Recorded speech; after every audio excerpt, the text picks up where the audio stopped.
Friends, this is the big tree. In the morning we come here and it is a big tree, and this is the abode of lots of birds, and you can find here parrots, crows, and various types of birds. And this is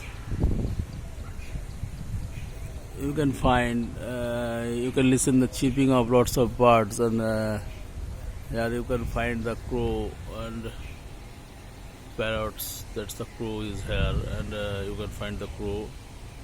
And there is also cactus. All of you know that this is the time of spring, and various types of bird, and particularly you can find here you can listen the words and green.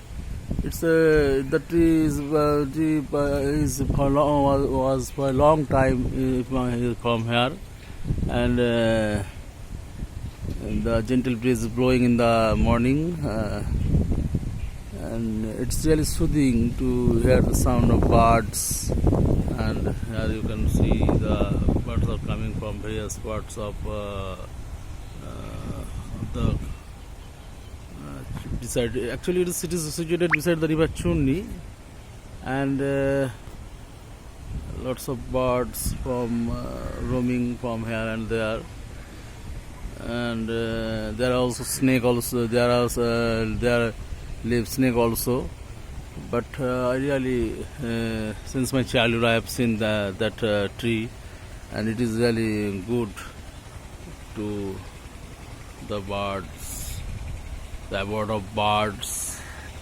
Very nice. It is really nice to assimilate with the nature. And good morning. This is for today from Bipu Musical. Myself, Bipu.